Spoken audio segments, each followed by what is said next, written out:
बिस्मिल्लाहिर्रहमानिर्रहीम अस्सलामुअलैकुम वरहमतुल्लाहि वबरकातुह। आज मैं आपके लिए जो रेसिपी लाई हूँ वो है शलजम की सब्ज़ी। बहुत ही मज़ेदार ये बनती हैं और जब इसका मौसम स्पेशली सर्दियों में इसको बनाने का बहुत मज़ा आता है। चाहे पराठों के साथ खाएं चाहे रोटी के साथ, बहुत ही अच्छी और बहुत फ़ायदे वाली ये सब्ज़ी है। तो बहुत आसान रेसिपी है, आए शुरू करते हैं। सबसे पहले एक हांडी में मैंने डाला है थोड़ा सा ऑयल और उसमें 2 दरमियाने साइज़ की प्याज कट करके मैंने उसमें डाल दी हैं। प्याज को हमने बहुत ज़्यादा फ्राई नहीं करना और जब उसमें थोड़ा सा उसका कलर चेंज हो जाए तो फिर हम उसमें ऐड करेंगे टमाटर। टमाटर 2 अदद मैंने डाले हैं, उनके बड़े बड़े स्लाइस मैंने कर लिए थे। इनको हम थोड़ी देर के लिए पकाएंगे। फिर मैं इसमें शामिल कर रही हूँ लहसुन। लहसुन जो है इसके तकरीबन 15 जवे थे और उनको भी मैंने बड़े बड़े स्लाइस में कट कर लिया है।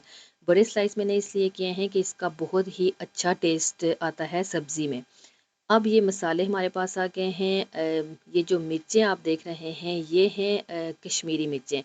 1 टीस्पून ये हल्दी, धनिया पाउडर, साबुत ज़ीरा और कलौंजी की 1-1 टीस्पून मैंने डाली है और नमक हस्ब ज़ायक़ा आप डाल सकते हैं। कश्मीरी मिर्च जो है ये बहुत ही अच्छा इसका टेस्ट आता है, बहुत मज़े की खुशबू इसकी होती है। मैं पहले इतने अपने खानों में यूज़ नहीं करती थी और अब मैंने ये दूसरी तीसरी मरतबा इसको इस्तेमाल किया है और मुझे इसकी खुशबू और इसका कलर जायका सब बहुत प्यारे लगते हैं।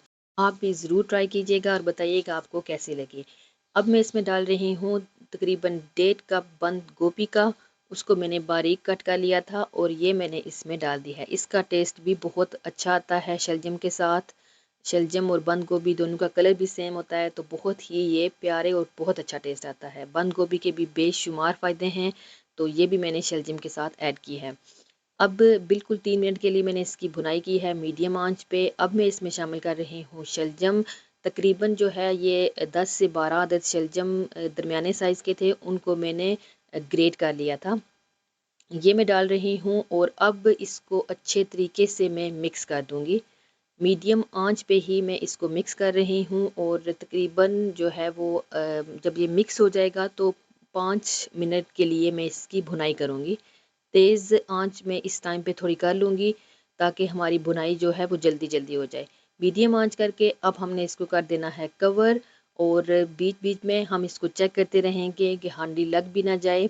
कवर करने से ये होगा कि शलजम साथ गल भी जाएंगे, बंद गोभी भी वो तो बहुत आसानी से गल जाती है तो बहुत हमारी सब्ज़ी अच्छी और सॉफ्ट सी तैयार हो जाएगी। और साथ हम जब खोल के थोड़ी देर के बाद इसकी भुनाई कर लेंगे। इसी अमल को हम रिपीट करेंगे और इसी तरह से थोड़ी देर के बाद इसको चेक करते रहेंगे। अब तकरीबन 15 मिनट के बाद तेल जो है वो काफ़ी चढ़ आया है, हमारे शलजम बहुत अच्छे और गले हुए लग रहे हैं। अब तेज़ आंच पे मैं इसकी भुनाई करूँगी तकरीबन 3 से 4 मिनट के लिए ताकि ऑयल जो है वो और अच्छे तरीके से अलग हो जाए। ये देखें बहुत अच्छे से भुनाई हमारी हो गई है। अब इसमें जा रहे हैं मटर। तकरीबन हाफ़ कप मटर हैं, इनको भी मैंने बॉयल कर लिया है और अब मैं इसको तकरीबन 2 मिनट के लिए इसकी भुनाई करूँगी। मटरों की बहुत ज़्यादा भुनाई नहीं करते, इससे वो सुखड़ से जाते हैं फिर अच्छे नहीं लगते। इस तरह से अगर हम बॉयल करके डालेंगे तो खिले खिले मटर रहते हैं जो बहुत प्यारे लगते हैं। हांडी हमारी हो गई है तैयार। अब गार्निशिंग हम कर रहे हैं हरी मिर्चों से और अदरक से और धनिए से। अदरक के भी मैंने इस तरह से स्लाइस इनको कट कर लिया था। बहुत ही मज़ा आता है जब आप ये रोटी के साथ खाते हैं, बहुत ही अच्छा इनका टेस्ट आता है। आप ज़रूर ट्राई कीजिएगा। अगर आपने मेरी रेसिपी को लाइक किया तो बताइएगा, चैनल को सब्सक्राइब कीजिएगा। तब तक के लिए अपना बहुत ख्याल रखें और अल्लाह पाक का बेहद शुक्र अदा करें कि उसने हमें इतनी ज़्यादा नेमतों से नवाजा। अस्सलाम वालेकुम वरहमतुल्लाहि वबरकातुहू।